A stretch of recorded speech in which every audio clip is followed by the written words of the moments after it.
So welcome to this episode of the Modern Woman's Menopause Show. I'm Coach Carolyn. I'm very excited about this one. I've got two incredible women that said yes to doing this with me. We're going to be going over food. We're going to be talking about fitness and yoga and mindfulness, all these different things today that can all help with the menopausal journey. Not necessarily ending symptoms, although sometimes they might, but at the same time, everything we do helps us move through menopause despite the symptoms, and that's what we want to be able to do at the very least. So with that being said, I'm very excited to introduce them to you. Carolyn Bassoon, thank you so much for being here, and Antoinetta Botticelli. Hello, friends. So great to be here.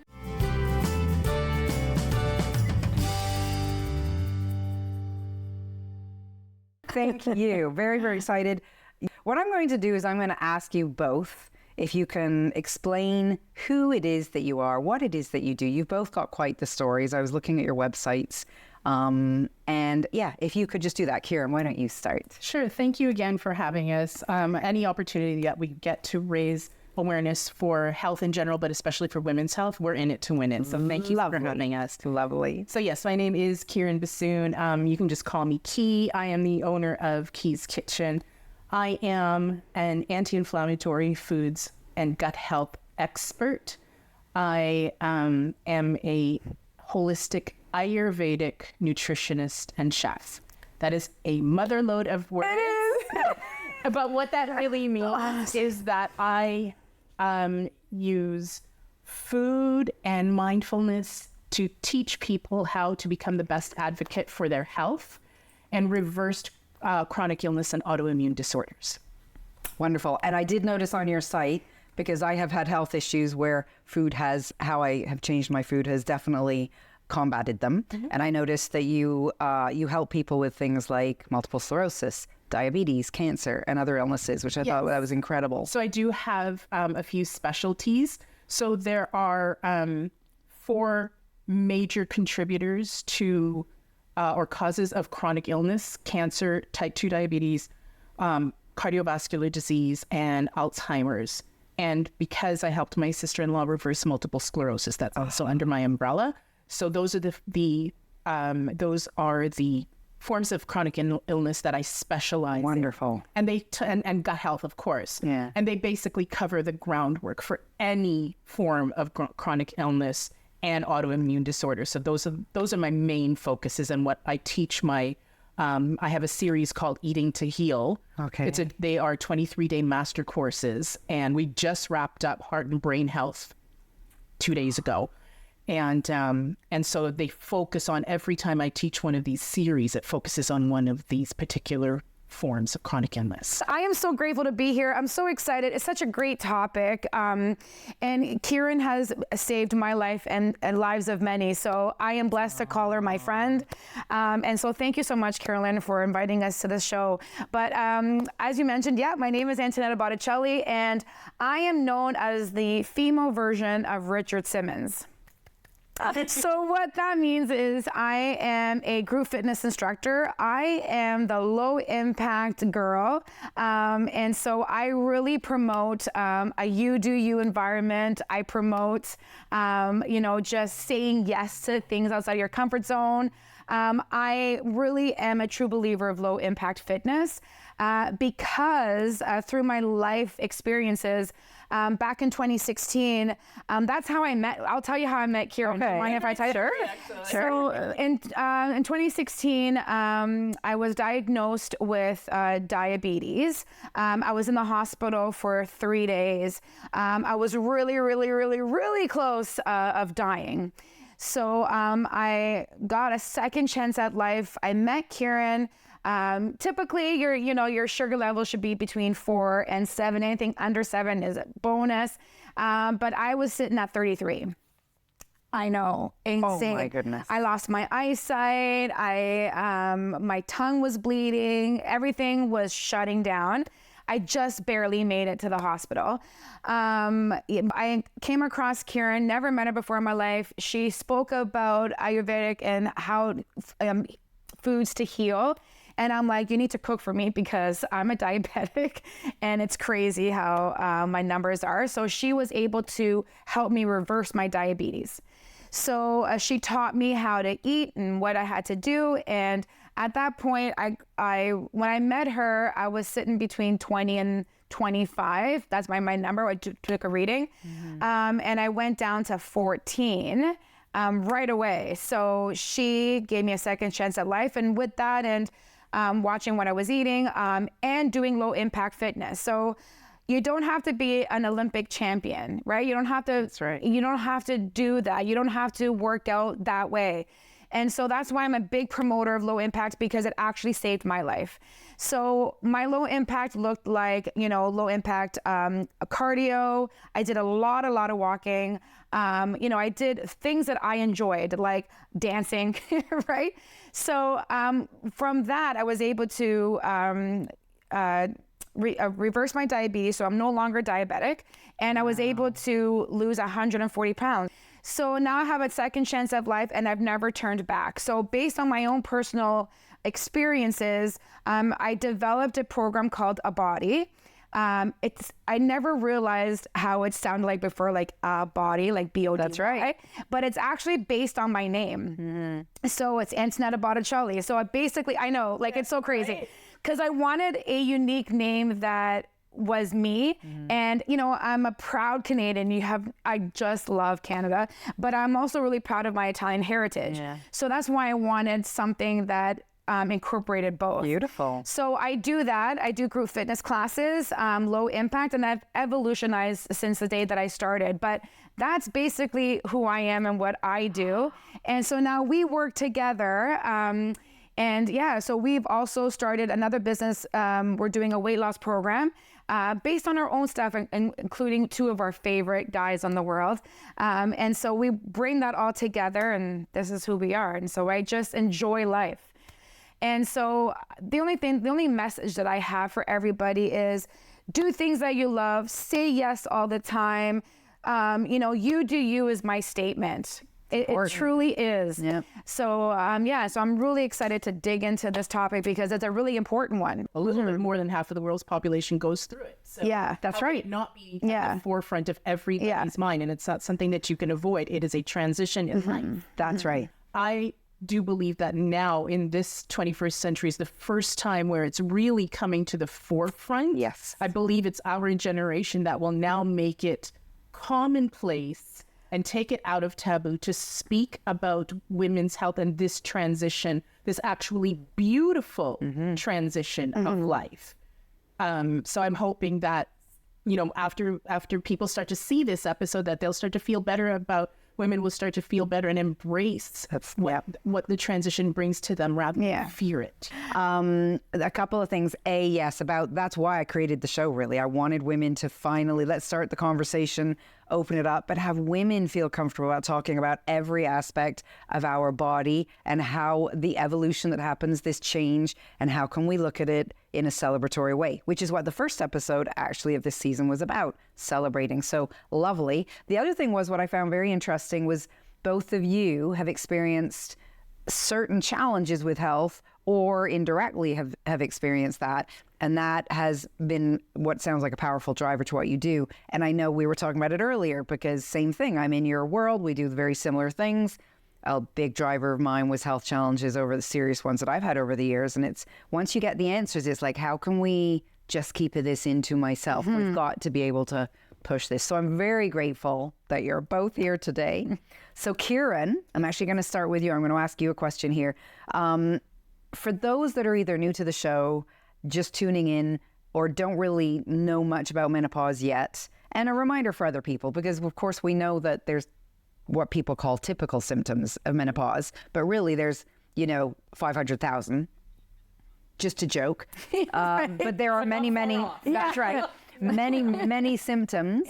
But let's talk about what would you say are the most common symptoms that women are dealing with when it comes to menopause, in your estimation? Absolutely. So the list is actually approximately, if I remember correctly, somewhere between 25 and 50 items long. Like it's a very long list, but definitely the most typically experienced symptoms would be things like the obvious that everybody talks about: hot flashes, insomnia, dryness, like brittle nails, hair loss, dry skin, vaginal dryness, loose pelvic floor. Osteoporosis is a very big one. There's also the fatigue, the bitterness or mood swings, weight gain. Hello. Sorry, that one's personally for me. Brain fog, a short-term memory, not loss, but just that. If for women who have had children, they know about mommy brain. Yes, it comes back. Yeah. Many years later, it revisits you. It's not pleasant. Yes, and then as I said, the mood swings, the irritability, the anxiousness, worry, fear, anxiety. There is then there are the other physiological symptoms, like many women tend to go through cardiovascular issues as well. The increase in the possibility of breast cancer and other endocrine cancers, like the list. We can spend a whole hour just listing out the symptoms. And these ones that I've mentioned are the common ones.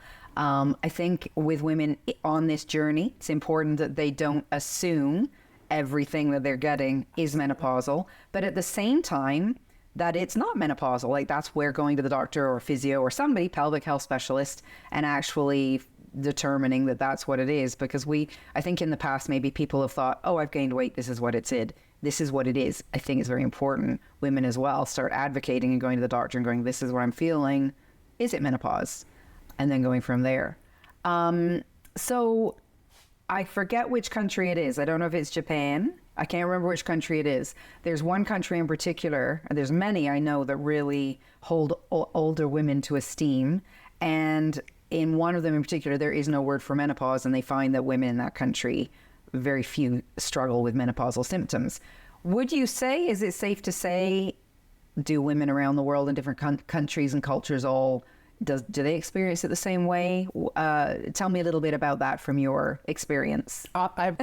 So to answer your question, yes, Japan is the country where the research has been done and proven that, one, they don't have a word for menopause, and the reason is because for them it's almost non-existent. Yeah. It's just a transition of life. One day you're having your menstrual cycle, next day it stops, and life has not altered. So the research shows, and as you said, there are many countries around the world, but Japan being the most researched of them, the research has shown that it's their lifestyle. It is their ikigaya, the way that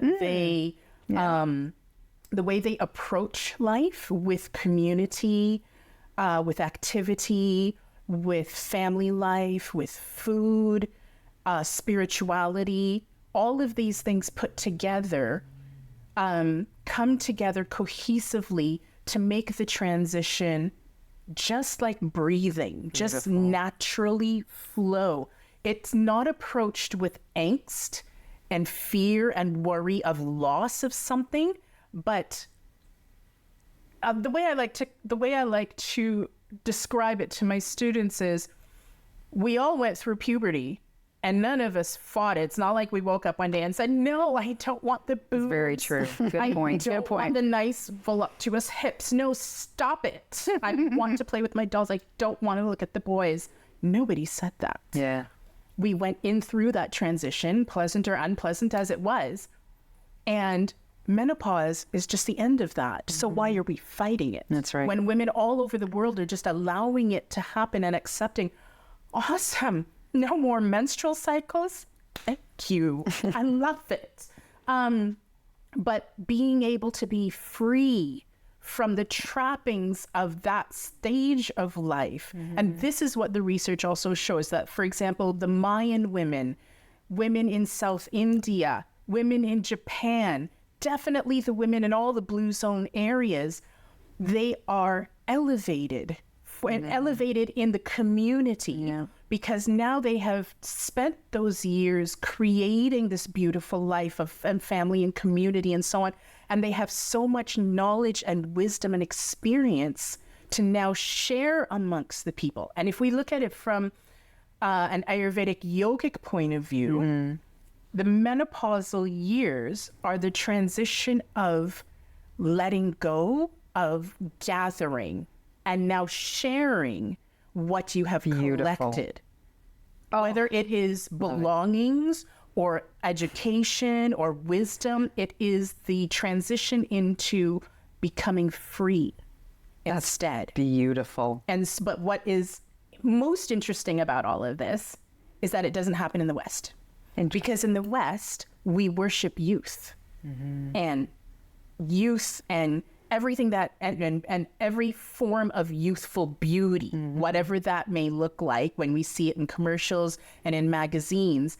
And so what I have found in my experience working with women in their menopausal years and pre and post is their unwillingness to say goodbye to that time of life and embrace this new time, this new transition, because it's not an illness, it's not a condition, it is a stage in life that you cannot stop. So if you know it's coming, why are you fighting it?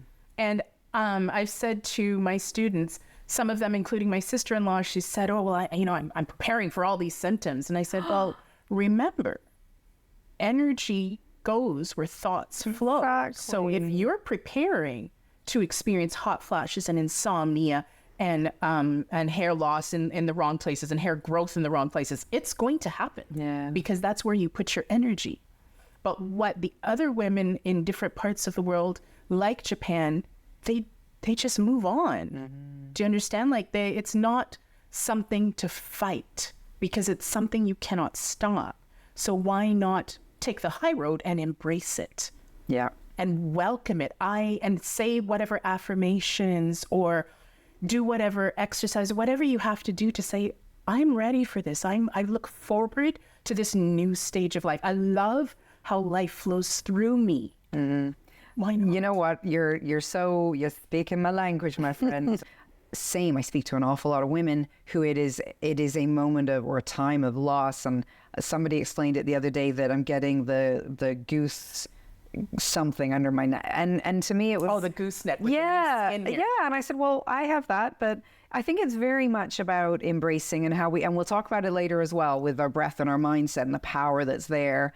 But we really do need to, if we can shift in our generation so that the next generation doesn't have to feel this feeling and need to be perfect as well, I think that's going to be very, very powerful. I believe it was in the book, the Menopause Manifesto by Dr. Jen Gunter. I believe it was in her book where she explained from an evolution standpoint, the reason that as we get older and we go through it is because now that we don't have to put the energy into being the mothers, if we were, whether mothers biologically or mothers to people around us, without having to put the energy there, we now have the energy to give to the next generation, to be those grandmothers or to be role models. And I just thought that was a powerful way of putting it. And yes, I think if women can instead allow it to flow through them and allow them to see as these role models that we've got so much to give the younger generation now, maybe we can start this little transition of how people think about this whole experience. So that is, thank you. That was just wonderful. In a minute, I'm actually going to ask you how, because you're an Ayurvedic practitioner, and again, I think for the audience, just to explain to them exactly what it is, exactly what you do. It's a form of yoga, but not quite. It's a sister to yoga. So it's big in my heart. But we are going to go to a break, first of all. Menopause moment. I couldn't think of that word for a moment. But we're going to go to a break, and we will come back, and I will ask you a little bit about that too. Wonderful. Thank you. So we'll be back in a few minutes.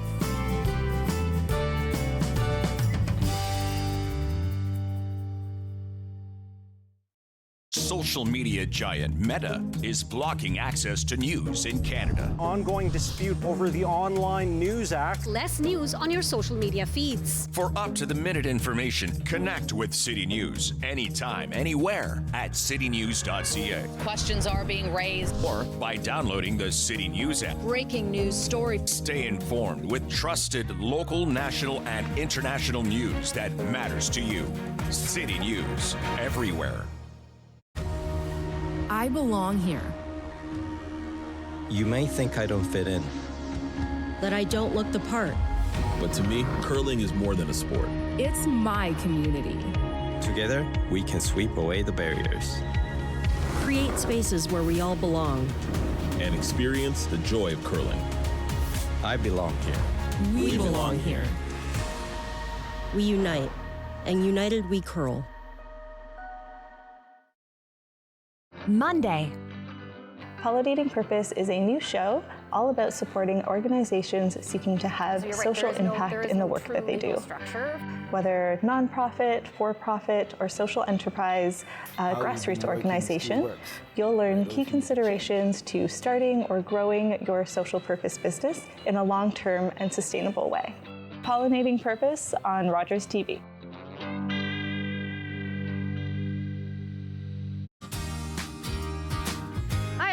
My name's Ranger M, and I work at Catfish Creek Conservation Authority. I'm the community outreach technician, and that means I do a lot of this, chatting about all things nature and conservation with kids, adults, teachers, everyone. I love to knowledge share, and that's just what I'm going to do with you. So come on, let's go learn with Ranger M.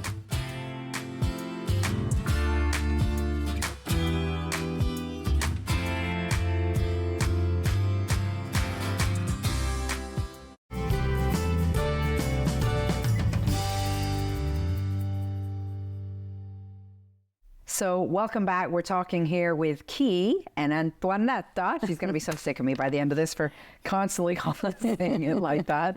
But Kieran, I'm going to ask you another couple of questions. You come at things from an Ayurvedic perspective. Could you tell the audience, those people that don't know what that is, what that exactly is? Absolutely. So Ayurveda, I grew up in it. Ayurveda, as I believe you mentioned earlier, is the sister science to yoga. Yes. And Ayurveda is the study of the spirit or the soul. It is a science. Western or allopathic medicine is now catching up to Ayurveda. It's also sister science to traditional Chinese medicine. It is holistic. It is over 10,000 years old. And it has been practiced constantly and consistently for over 10,000 years. And how it differs from allopathic medicine is allopathic or Western medicine seeks to treat the body after it's been broken in some way, shape, or form. And Ayurvedic medicine is about prevention. Beautiful. It's a lifestyle, and it seeks to enhance the mind, the body, and the spirit, because you're not pieces. You are one uniform machine or system. And so whatever happens here is affecting here, is affecting here. And so Ayurveda comes from that point of view. So when we talk about, well, when somebody says, well, my stomach is hurting. So my question will be, well, what do you do for work? What's your family life like? How are you sleeping? What are you eating? Whereas, as we've been trained in tradition, in Western nutrition, well, don't eat this and don't eat that and don't eat that. But that's not what the problem is, the root. So Ayurveda will always go down to the root. Beautiful. What is the actual cause of this? And it's never food. That's right. It's always something in your mind that created an emotion, that developed a feeling, that then manifested physically. That's right. You know what? I love the fact, I mean, there's obviously something to it if it's 10,000 years, but I love the fact that modern medicine is finally coming around to that way of thinking. It's about time. It took 10,000 years to do it, but it is so, especially with what's going on in the world today, it is so important, and it so applies to the menopausal woman. So that being said, give us a little, or update us, tell us a little bit about how Ayurvedic practicing, how does it look when it comes to the menopausal woman? What does it say about that? So with regards to menopause, Ayurveda classifies everything in nature, and we are part of nature, into three major categories of energy. There's the Vata energy, which is the space and air. There is the Pitta energy, which is the earth and fire. Pitta literally means fire. And the Kapha energy, which is water and earth. And so the symptoms of menopause that women typically, and notice I said typical and not normal. Yes. Because typical means that many people experience it. Normal is it actually happens. And that's not how symptoms work. So Ayurveda classifies the typical symptoms into these categories of energy.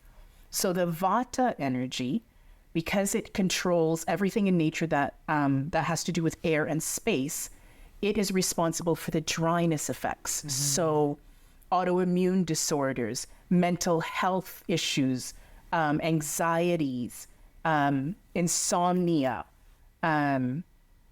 the dryness of skin, dryness of anything feminine feature, as well as hair and nails. The Pitta energy, which is the fire and water, is, as I said, Pitta, it literally means fire. So it's digestion, it's heat, it's hot flashes, it's fiery tempers, and being driven and confident, but also being frustrated and angry at the same time. And then the Kapha energy would be responsible for the lethargy, that because the earth and water energies are very heavy, grounding, moist. So things like lethargy, feeling tired, I'm not feeling driven to do anything, weight gain, depression, things like this. So many women believe that you just get everything. But if we take me, for example, I'm in the middle of menopause. It's been 1.5 years for me now. And because of my personal disposition, so we each have a different energy. And everything in nature fits into one of these 3 energies. My energy, my prominent or dominant energy is the Kapha, based on my features and my bone structure and everything. I fit into that. My sister fits very much into the Pitta energy, very high energy, lively, active, and all that kind of thing. So the symptoms that I have been minimally experiencing are a bit of weight gain, but I also have polycystic ovary syndrome and insulin resistance. So, put everything together, something's going to happen, right? Something's got to give. But for example, one of my other friends, she's experiencing insomnia and hot flashes. So I said to her, okay, well, eat these foods, do these exercises, have this mindset, and you'll see things will calm down. In our weight loss company, P3, the P3 weight loss experience, because of the program that we've created, so many women who are going through menopause currently and still following that program have experienced a reduction in their symptoms. So wonderful. It all comes back to what we said about lifestyle. It does. It really does. A huge difference. And sure, there are a lot of pills that you could take, but my personal opinion is those are Band-Aids. They don't get down to the root cause. If you're experiencing gas and bloating, that pill is just covering up this feeling. It's not getting down to what the issue is. The issue is that you have some form of anxiety, and because we carry anxiety in the bowels, it's showing up as bloating and gas. Well, you could stop eating this food, but you haven't solved the problem. That's right. That's right. And you're right. I think, there's a couple of thoughts here connected to this. I think going back to what we previously said, where in previous generations, menopause wasn't really talked about. It was looked at as an ogre. And, oh my goodness, I'm going through this and I'm going to lose how I look and so many other things. And so I think people have gone into that time of life and they expect it to happen. So people that come to our generation now, we were sort of expecting it to happen, or maybe mothers didn't talk to us so much about it. Whereas when we do actually look at, I always like to say, women's health is very much brain health. Yes. And if we can just... where it starts. If we can just look at our brain and go, what do I need to do? I need to get sleep, and I need to be active, and I need to eat, and I need to meditate, and I need breath work, blah, blah, blah. And we can just put it into different pillars and go, okay, how can I do all of this? It's putting the effort into ourselves. It's taking the time, and it's finding out exactly what's really, really going on. So how does the, if you want to call it Ayurveda house, the different houses or all of the traditional houses of medicine, how do they suggest, from your opinion, how women could approach menopause, the menopausal years and the experience? Definitely looking at beauty from the inside out instead of the outside in. Beautiful. Remembering that we have, at this stage in our life, we have a tremendous amount of experience under our belt, and it has helped to create who we are today. And there's somebody coming up behind us who can benefit from that. Yes. Whether it's the next generation or our sister next door who hasn't gone through it yet. So perspective, focusing on that form of beauty, and then knowing that nature has provided everything for you to go through this transition. We are not the first generation to do this, but we are certainly probably one of the first generations to complain about it all the time. So if we look back, so looking at what the research shows, what evidential anecdotal evidence also shows, is that eating a whole foods plant-based diet, the women in the Seventh-day Adventists in Loma Linda, California, or the women in Okinawa, Japan, or Sardinia, Italy, they could all tell you the same thing. Following a minimum of an 80% whole foods plant-based diet, as well as being active, which my sister will talk about, but being part of a community. Don't isolate yourself. Yes, don't think to yourself, oh my God, poor me, I'm the only one going through this. No, you're not. The rest of the world is going through it too. So find a sister and share your experiences and then embrace it together, being part of a community where you give back. Women are nurturing by nature. This is why we are women. This is why we carry the children, because it is in us to nurture. So now that those years are over, let's nurture the community. Let's continue to give, but now we're giving from the inside out, right? And taking time for the self. One of the most major things about menopause, and this speaks directly for those who are experiencing insomnia and hot flashes and night sweats and so on, is the downtime. As modern women, let's call them ourselves, taking time to not do is unfamiliar. That's right. Unfamiliar for both of us. It's a learning experience for sure. But because we in the West, we've been conditioned to go, do, serve. And where are you? Well, where are you on the priority list? I don't know. Exactly. So what I like to teach my students is put yourself on the priority list. You don't have to put yourself at number one, but include yourself. What you do for others, you are also deserving of yourself. So not glamorizing the busy woman disease is not going to serve you in menopause. And the other women in other parts of the world have shown that if you make yourself part of the priority list and you take the time to do your yoga, your Tai Chi, your mindfulness, your journaling, your deep belly breathing, it will only serve to transition smoothly. It's very true. The power, and I know we're going to talk about it a lot later too, but the power of the mind and breath work, and they're the unsung heroes, I think, of health, our breath and our sleep. So thank you, Keith, so much for that. You know what? Like you said, you could talk for a long time about it. I feel we could do a month of episodes here just on this discussion, because it's so powerful and so important. So thank you for that. So now, here we go. That's going to get very old. We have 3 states. Change one and you do change them all. Yes. So could you explain to the viewers what you mean by that? I think it's very powerful. Yeah. I mean, when it turns into physical activity, listen, it has changed my life and it's given me a second chance at life. Okay. So I'm here to tell you, physical activity should be taken on as a fun thing. And it doesn't have to be anything, like I said before, you don't have to train like an Olympic champion. But once you start, coming from my own personal experience where all I did, oh my God, Carolyn, like I can be here forever. Like, and you guys That's ready? okay. Let's get comfortable. Coming from, like, when you were saying, like, change one, change them all, like, it's just so right. So coming from my own personal experience, I'm a true believer what I'm going to tell you about physical activity because of my personal life experience. Coming from a girl that just got up, went to work. Her job was sitting at a desk, got home, watched TV from 6 to 11 and ate in front of the television and got up again. Okay. Coming from a girl that used to go to church that is across the street, and I drove there because walking across the street, are you kidding me? Oh, wow. So I never used to walk.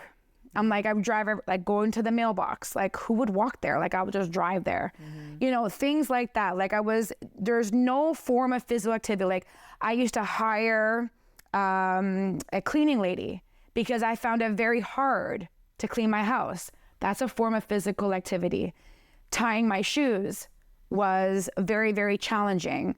I always wore flip-flops or slip-on shoes. Now I wear, the only shoes that I have laces because I can bend down and tie them, right? Like, yeah, like there's no more flip-flops in my house. And there's like, yeah, you got rid of all those. So what I'm trying to get at is this. Physical activity changes not just one thing about your body, but changes everything. How is that? I am the girl that is known for low impact. I'm a true believer in it because it's so sustainable and there's a higher retention. It's not like I'm telling you, okay, Carolyn, every day you got to walk 10 kilometers. How long can you sustain that before you're like, forget this? But if I tell you walk every day a block and a half, come back to one, you'll do it a very long time, but you're still being active. Mm-hmm. I am the one that physical activity, even in terms of like menopause, it will change your mental status, physical, emotional, your stamina, endurance, everything, just by doing simple, everyday, practical movements. When it comes to menopause, everybody knows physical activity is very important in your everyday lifestyle. It is. But the thing that everyone has to understand is your everyday practical things like cleaning your baseboards. Is that a thing? No, I'm just kidding. Yeah, it totally is. Oh my God. The first time I was able to clean my baseboards, I cleaned them every day because I was able to do it. Oh, lovely. You're telling me that cleaning your baseboards is not a form of squatting?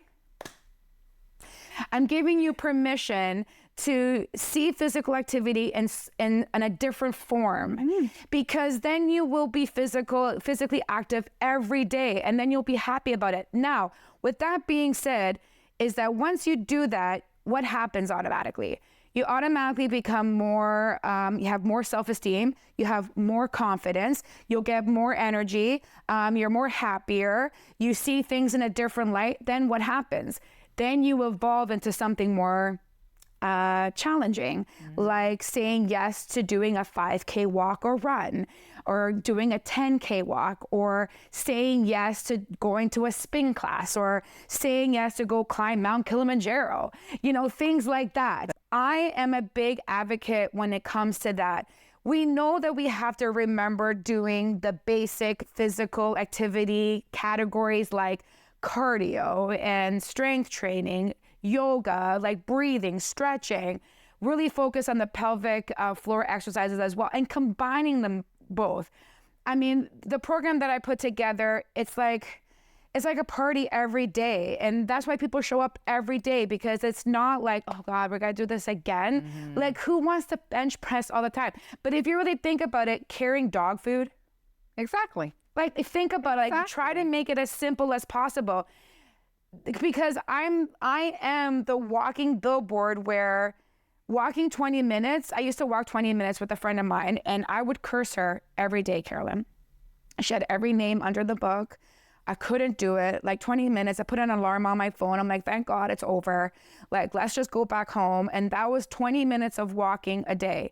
Many people think, I don't have an hour, I can't do anything. And instead it's like, well, maybe you have 2 minutes. Yeah. 2 minutes wouldn't look the same as an hour workout, but what could you do in 2 minutes? Excuse me. Yeah. So that's really important. I think It's so true. Like, if you have 3 minutes, a song is 3 minutes. Yeah. You can do a lot of cardio, and you can put like hand weights, ankle weights on and do cardio and strength at the same time, resistance training. There's a lot of things. You know, even your stretching, your breathing, you can do it before you wake up, before you go to bed. Like, you really need to think about that, because, you know, I never thought that it would happen to me, that I would get a health scare. And now I don't think I can live a day without being active. You know what I mean? I try to take a day off and not do scheduled activities, but I'm always moving around the house. But I've learned from my dad too. Like, I mean, my dad's a typical Italian man, right? He's never gone to the gym before, but his gym is gardening, cutting the grass, you know, things like that. So if you really think about that, you know, then you're like, okay, and Tada, I get it. Like, I can totally do it. It will evolutionize into something different. Yeah. Trust me, like, I'm the walking billboard for it. So, you know, like, I never would have thought that I would have a gym membership or like do strength training or go to a yoga class. I remember the first time I went to a Zumba class. I was 140 pounds heavier than I am now. And I remember walking in there and everyone was just so cute and thin, and, you know, the girls and the guys were just so put together. And I'm like, oh my goodness. So I found a spot in the room where there was no mirrors. And so that means I couldn't see myself, so I wouldn't get distracted. How I felt so not welcomed in that. I know, it was horrible. The instructor said to us, she's like, just so you guys know, for those of you that just came, I'll give you a little bit of a story about myself. I was, you know, extremely overweight, but then and she was talking to me indirectly. And I felt more comfortable knowing that the instructor knew. She was like, it's okay, Antonetta, like, don't worry about it. It's all good. And she wasn't like pointing me out or anything like that. So what I did was, this is a funny story. I took off my glasses, because when I take off my glasses, I see nothing. So I took off my glasses, which meant that if I couldn't see you, you couldn't see me. Love it. Sad. Yeah. And that's how I did it. So that's how I started my wellness journey in fitness. You've touched on it about helping the next generation. There are going to be people, I'm hoping, watching that have not hit menopause yet. You're premenopausal. So what is it? And I really hope people grasp this. I know as a 25-year-old woman, it's very hard to think of myself when I'm 50, and it's such a long time away. Yet the majority of women I speak with, what's the thing you wish? I wished I'd known what to do when I was young. So I can't stress that enough with women to start when they're young. So I have so many things. Like, if I'm speaking to the women that used to be me, that you'd be like, I'm not doing this. Like, I just want to like eat popcorn and watch Netflix. Like, I'm only like 26 and I'm totally fine. What happened was I was like that, and it led me to gain 140 pounds. It led me to the hospital for 3 days. I see my family suffer. I was very close of dying, and my life could have ended. So the prevention to help with the next journey of our lives as women is the following things. Stay active. I'm not telling you to go run a marathon. Stay active. Move around your house. If you're in an office, walk to the next bathroom, take the stairs. If you're grocery shopping, walk to the grocery store and buy yourself one of those little, I used to do, oh my God, Carolyn, like I bought one of those little dollies that you put your, you know what I mean? You know, you put your groceries and you drag them. It's like a little buggy. And that's what I did, because it forced myself to like be more active, because that's strength and conditioning, that's cardio. And then I would get home and I would stretch out, you know what I mean? That's yoga, meditation. So I would stay active. Like, don't go crazy. Think about everyday practical movements. Just stay active. Try not to sit down for so long. Try not to oversleep. Try not, you know what I mean? Just stay active. The second thing is be mindful of what you're eating. Be mindful of what you're eating, because it will change everything: your mood, your physical composition, your self-esteem, everything. Be mindful of what you're eating. Think about what your parents used to have. Like, it's all plant-based, very organic food. So try your need to eat as healthy as possible. Stay away from refined sugars, stay away from all that stuff. Do you need to take that out of your diet completely? No.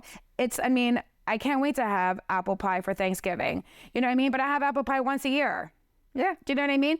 But I try to eat as much as possible. The other thing is, which I love, is be very read self-help books. You get so inspired when you read other stories of other women, or how to live a more purposeful life. Another thing too is, which I'm transitioning right now, is being more giving to the community. Like, I'm thinking we already do, but I'm trying to do that, because then you're very active in community. You find a purpose in your life. Another thing too that I do is try to streamline and manage your day every day. So the number one thing that we see a big change is waking up at 5 o'clock in the morning. Waking up at 5 o'clock in the morning changed my life. Yeah. Changed my life 1,001%. I am so productive waking up at 5 a.m. 5 a.m. wake up call is the best thing possible. And, and trying to be as positive as possible. If don't find yourself being positive, or, you're feeling a lot of depression, or, that you're not feeling good enough, look at the people that you're hanging around with. Exactly. Where do you think I get my energy from? This one over here tells me every day that I'm fantastic. You know what I mean? Yeah. Let's be serious. Exactly. So watch who you're hanging around with. Don't be afraid to let them go. They were part of a season, and now another season's coming through. So, community is really, really important. Staying active in community is so rewarding. So there's just a lot. Being mentally, physically, and emotionally active should be my slogan. It really should. It really should. Right. There we go. Oh my God. No, and your energy, you just exude it. I'm hoping it comes through the television. Yeah. It will, I promise. Because it is so very important. And the sooner the people can put these practices into place, the sooner the better. Yeah. Can't stress that enough. Antoinetta, you touched on, we've all talked about sugar or food in general. Sugar, you touched on. Yeah. We're finding again from what I hear out there, that modern science and practitioners and medical practitioners out there are now promoting to patients to decrease sugar, which is so important. I live a very low net carb life, and the point I wanted to make to that of what you said was how it really does benefit us to do so. Sugar in fruit. Right. That's right. Sugar in milk or sugar in donuts, cereal. Right.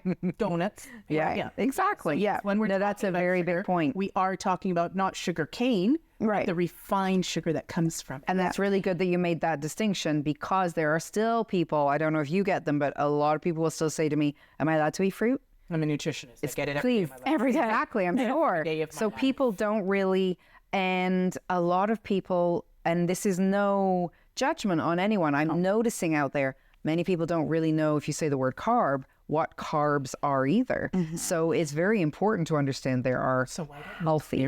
So let's say now. Really don't just do the refined stuff.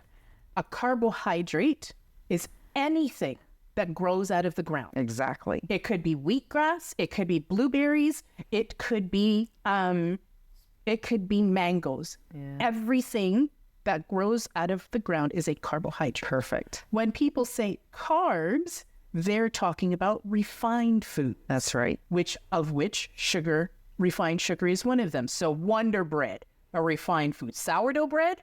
No, not a bad carb. Wonder Bread, not an actual food. That's right. Potatoes, not a carb. Potatoes with butter and cheese and sour cream, refined food, because now you've packed on all these saturated refined foods that aren't actually naturally existing. That's right. Onto something that is. So let's be very cognizant about what is a carb and what is a refined food. So when we are speaking about carbs, Right. That's right. we are talking about foods that do not, when we talk about refined carbs, we're talking about foods that come out of a box and not out of the Like cereal.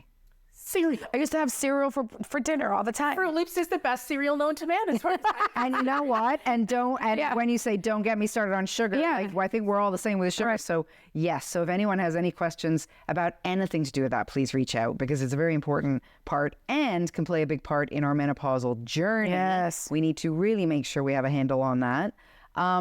Taking us to then, I did want to also touch on more on breath work. Sure. It's a big part of life, obviously. It's a big part of yoga. There is pranayama, but I want to talk simple breath strategies, because again, for women that can't sleep, the breath can get you back to sleep again. Speaking from experience, if people put the energy into that, if they know how to breathe. So tell me a little bit about, obviously you can tell I'm very passionate. I think it's an unsung hero of our health. And it has changed my life drastically in many ways since incorporating it seriously into every day. Tell me your thoughts on breath work as well when it comes to this and how it could help the menopausal woman. So breath work, of course, is the English translation of pranayam. Pranayam is a Sanskrit word for breath of life. That's right. That comes from yoga and Ayurveda because they're sister sciences. So if you've ever heard of the great yogis and spiritual masters of the world living up in the Himalayas, wearing very little clothing and eating food and living for well beyond 100 years, how are they doing this? How could they possibly? You just climbed Mount Kilimanjaro, 19,000 feet, wearing 6 layers of clothes. Yeah. Amazing. And yet there are people who live in the Himalayan peaks wearing very little compared to what you had to wear, and yet they're strong, they're healthy, they're everything, because they're eating well. In that case, they're eating completely whole food. Yes, right. But it's the breath. The breath is life. Slowing down the breath will reduce your anxiety, will reduce your blood pressure, will calm the nervous system. You wake up late at night, in the middle of the night, it's because the body is saying, I am worried. The slow breath and taking care of the breath helped me climb the mountain. I mean, it's an altitude. Yeah. Wonderful. Oh, yeah. I have my own breath work. Everyone's like, you were right. I'm like, totally, just leave me alone. I'm just breathing. Yeah. But yeah, that would literally save your life. It totally got me up there. It absolutely, and you know what? And not joking apart, it has saved my life twice in a couple of the health issues that I've had. And that's why I'm so passionate about it. It's also, whereas when I started my menopausal journey and was having hot flashes and was sleeping 2 hours a night, I decided to figure out my breath work in a very serious way. I sleep 7 to 9 hours now. And if I wake up in the night, which many of us do, it's not about, I don't want to wake up at all. We're going to wake up in the night. It's incorporating breath work, and it's such a delicious sleep after we actually get back to sleep. Because now you have calmed the system. Yeah. If you're waking up with night sweats, it's because the body's too hot. So you do the cooling breath. You take cooling breath. If you find that you've got dry mouth, then you do the bringing moisture into the body. You eat the foods that will help that as well. So you can either elevate the symptoms through breath, or you can calm them through breath. And of course, you are the expert more than either of the two of us here. Oh, I don't know about that. Well, Carolyn, come on. So yeah, paying attention to how you breathe. And let me just summarize very quickly by saying what I learned from my master and his masters before him. Ayurveda and yoga say we come into this world with X number of breaths, not heartbeats, but breaths. When the breaths are done, it's time to go. Yeah. So if you've ever noticed that when you're experiencing a menopausal symptom, you start breathing with the shallow breath, with the higher lobes of the lungs. So now you're wasting many of these breaths. So that's when you focus in, you say, okay, no, I am not the body, I'm not the mind, I'm the controller of it all. Let me start to breathe. Now you start to breathe from where you're supposed to, from the bowels. That's right. and start then the stomach, then the lower lobes of the lungs and the upper lobes of the lungs. And when you go through that pattern where you just count 1, 2, 3, 4, it shifts the focus, it calms everything down, and all of a sudden, I can think clearly, I can think calmly, I'm okay. Well, again, I think we could do a whole episode on this. Sure we just have a very short amount of time left. There's different forms, the 8 forms of pranayama that we can talk about. The cooling, I thought was very interesting, that it increases the alpha, the theta, and the delta brainwaves, and it decreases those. It increases the theta. Or have I got that the other way around? The theta is known to, the breathing helps decrease the theta, and that is the one that they have found to be present in the breathing. There is the alpha, delta, theta, and then there's the beta. Yeah. And the beta tends to be present in anxious breathing. Everybody should participate in some kind of learning how to breathe. Perfect. Especially during times of anxiousness or worry or fear. Perfect. And those, like you said, the hot flashes, those moments where we could tense up and go, having another hot flash, how can they relax? And how can they breathe? Take control. And breathe in and out through the nose. Well, for hot flashes, it's through the mouth, actually. Oh, to cool yourself down? Yeah, you actually turn your tongue like this, if you can.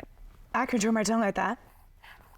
Oh, you're kidding. It immediately, you can feel the cool air. It forms a cool channel, and it cools the air, and the whole body starts to cool down. And it helps with its stress and anxiety. Absolutely. Yeah, there's so many beautiful things that can happen for that. So there's real power to learn breath. To not feed into the feeling, take control and become the master of what can I do to support me. Beautiful. I don't want to support the hot flash. I want to support me feeling good. Yeah. I could do some wonderful cooling breaths. Okay. Lovely. Okay. I cannot say thank you enough to both of you for your knowledge, for your energy that you've brought today, for what it is that you've been able to, I hope, open up for a lot of the people watching that maybe haven't heard these messages before, and the time that you've given, because I know you had to drive from far away to get here in order to do this. So I really do appreciate you for being here, and I hope we do a lot more. Yeah. So do we. We look forward to doing many more episodes. So excited. We could talk so long about all the different aspects of it. I know. I'm so grateful. Thank you. We hope we get to come back. Oh, you will. You will. So that being said, thank you so much for tuning into this episode too. I hope you have felt, I'm sure you have, you felt the energy through the screen here. I hope you've taken to heart a lot of the messages we have spoken in previous episodes, in previous seasons. They're coming through again, so you can understand the importance of them in really thinking about what you are doing for yourself to keep yourself healthy through this time of life, to celebrate and to do it despite any symptoms. Thanks for watching tonight.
Call the Rogers TV viewer response line, email us, or connect with us on social media.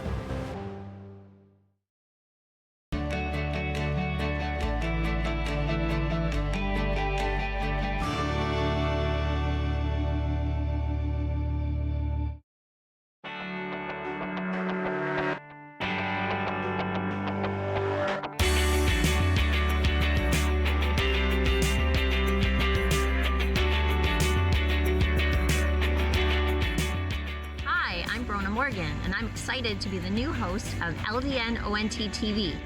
Join me and my guests as we discuss the topics trending here in London, Ontario. Tune in Thursdays at 6:30, only on Rogers TV.